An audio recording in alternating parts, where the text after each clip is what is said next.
I've been reflecting a lot on the word wait today as I am in a waiting season for my health. Just some different things that are showing up with my heart that I'm not sure what's going on quite yet. Test results are coming back, but nothing conclusive yet, and it's just a waiting game. Waiting for what it's all going to reveal, and waiting for what the next step is, waiting for what the summer's going to look like with this, and just in that waiting pattern. So I've been reflecting today on just who are those people in the Bible, God, who waited. Because in the waiting, I want to be patient. In the waiting, I want to have peace. In the waiting, I want to trust you. In the waiting, I don't want to fear. In the waiting, I don't want to have any anxiety. In the waiting, I want to know that you will be faithful because that's who you are. That's your character. You are consistently faithful. And during the waiting, if I keep my eyes on you, I know that there is goodness coming. And so I reflected on this, or have been reflecting on this today, and the passage Psalm 27:13 and 14 came to mind, where it says, "What would have become of me had I not believed that I would see the Lord's goodness in the land of the living?" I trust that somewhere on the other side of all this, I'm going to see God's goodness prevail. I'm going to see it revealed. I'm going to see him come through in a way that is going to leave me dumbfounded. Because I know in the history of my life with the Lord, he can be trusted. I know that when it comes to someone being constant for me, God has been constant. I know the one who's never, ever failed me. Even though his timing is a little bit different than my own, I know that I can trust God. Beyond a shadow of a doubt, I know that I will see goodness in the land of the living once again, beyond this waiting season. But as I wait, I get a choice to look that way, or in the waiting to have fear and trepidation and think, oh no, God, what's coming, what's coming? And the enemy, that's his territory. That's where he wants me, because if my eyes are on the what ifs, if my eyes are on what could go wrong or what could fail or what's the next step or how far into the future am I going to have to work through this, like, that's where the enemy wants me, because it keeps me paralyzed. It keeps me from moving forward. It keeps me from being everything that God has called me to be in this season. Even in the waiting, there's a position to be taken. My position is to trust. My position is to say, okay, God, whatever, whenever, whoever, whatever you got, I'm standing faithfully before you, knowing that you've got my future, and there is goodness coming in the land of the living. That's what I count on. And then in 14 it says, wait and hope for and expect the Lord.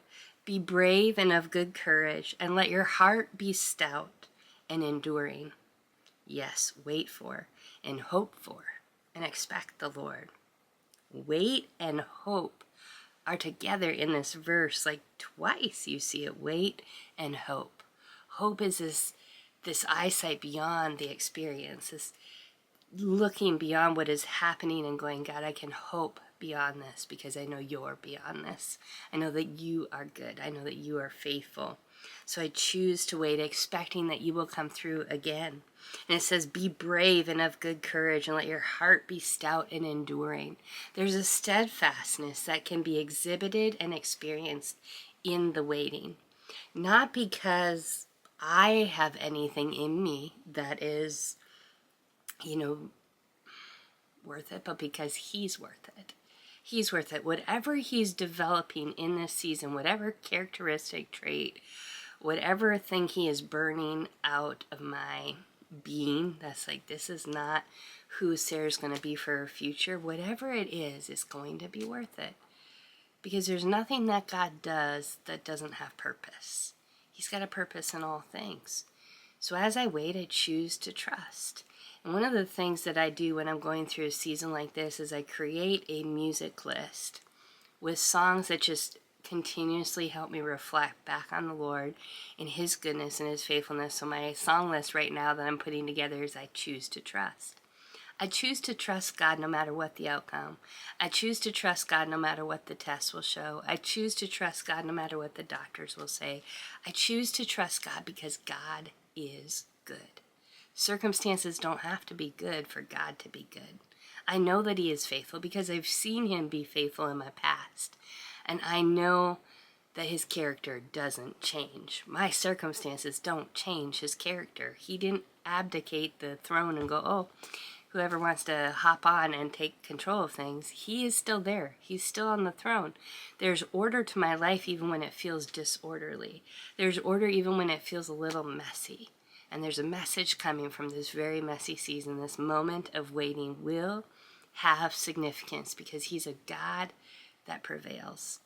A God who knows me, who sees me, who loves me as I am and says, Sarah, I see the future you. I see where you're going, and everything happening in this season is to get you where you're going. What is it you're facing right now? What is it that you're waiting on? Can you trust that God will see you through? Can you keep your eyes on the goodness of God through this season? Can you know that he will be faithful, that his goodness is in the land of the living? Get your eyes off your circumstances.